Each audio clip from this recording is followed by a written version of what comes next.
안녕하세요. 혹시 자기 목소리 녹음해서 들어보시고, 이게 진짜 내 목소리 맞아? 하고 놀라신 적 다들 한 번쯤 있지 않으신가요? 저도 제 목소리 처음 녹음해서 들었을 때, 이게 누구 목소리지? 엄청 어색했거든요. 오늘은 바로 이 현상, 왜 내 목소리가 녹음해서 들으면 다르게 느껴지는지 그 이유를 한번 파헤쳐 보려고 합니다. 저희가 살펴볼 자료를 바탕으로 그 과학적인 원리를 좀 쉽고 재미있게 이야기 나눠볼게요. 자, 다들 녹음된 목소리 처음 들었을 때 어떠셨어요? 아마 생각보다 톤이 좀 높게 느껴진다거나, 왜 이렇게 낯설지? 하는 경험 있으실 텐데요. 이게 정말 흔한 일이래요. 근데 이게 도대체 왜 그럴까요? 네, 그게 사실은요, 우리가 자기 목소리를 듣는 방식이 생각보다 좀 복잡해요. 소리가 우리 귀로 들어오는 경로가 이게 딱 한 가지만 있는 게 아니거든요. 크게 보면 두 가지 경로가 동시에 작용한다고 볼 수 있어요. 이게 아주 핵심적인 부분입니다. 아, 두 가지 경로요? 그럼 첫 번째는 그냥 보통 소리 듣는 거랑 같은 방식인가요? 다른 사람 목소리나 음악 듣는 것처럼요? 네, 정확합니다. 그게 바로 공기전도 방식이에요. 외부에서 소리가 나면 그 음파가 공기를 통해서 우리 귓바퀴, 그러니까 웨이로 들어오고 그 다음에 고막, 중이를 거쳐서 달팽이관, 뇌로 전달되는 거죠.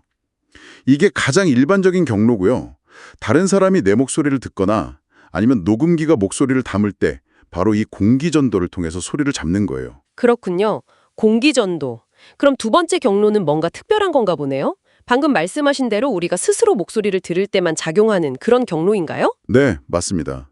그게 바로 골전도라는 건데요. 이건 훨씬 내부적인 경로예요. 우리가 말을 할 때 목에 있는 성대가 막 진동하잖아요. 네네, 그렇죠. 아니라 동시에 우리 머리뼈 있죠. 두개골. 그 뼈를 직접 타고 울려서 뇌 위로 바로 전달이 돼요.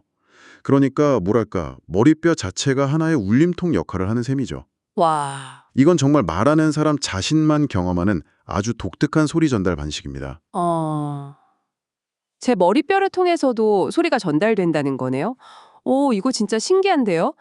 그러면 이 공기전도랑 골전도, 이 두 가지 경로로 듣는 소리가 혹시 뭐 다른 점이 있나요? 소리의 특성 같은 거요? 바로 그 지점이 중요합니다. 네.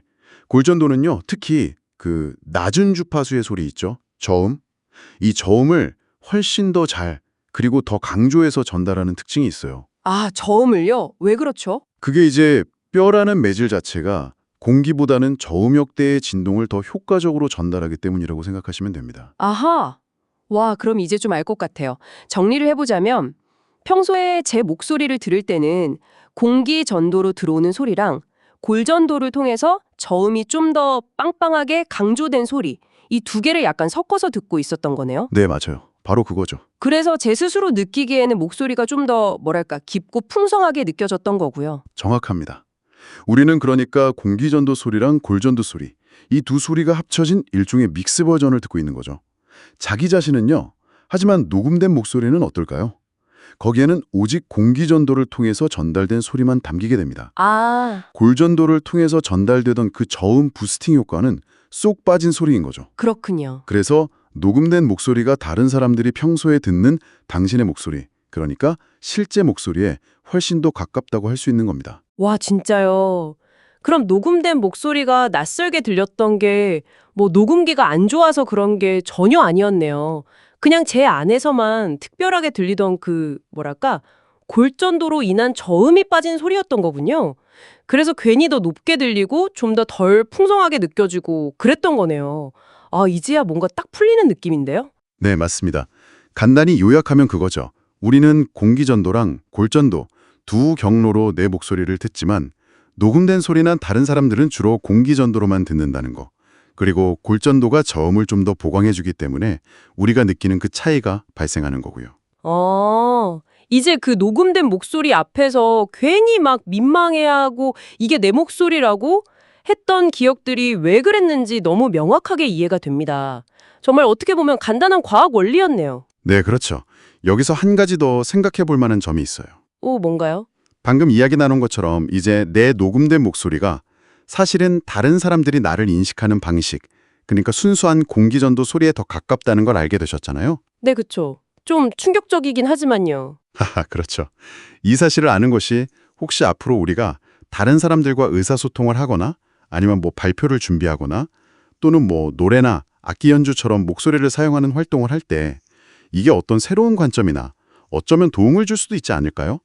예를 들어 내가 생각하는 내 목소리 톤과 실제 다른 사람이 듣는 톤이 다르다는 걸 인지하는 것만으로도 뭔가 달라질 수 있잖아요. 아, 그러네요. 내가 듣는 내 목소리가 아니라 남들이 듣는 내 목소리, 즉 녹음된 목소리를 기준으로 연습하거나 조절할 수도 있겠네요. 네, 충분히 그럴 수 있죠. 스스로 한번 탐구해 볼 만한 꽤 흥미로운 질문이 아닐까 싶습니다.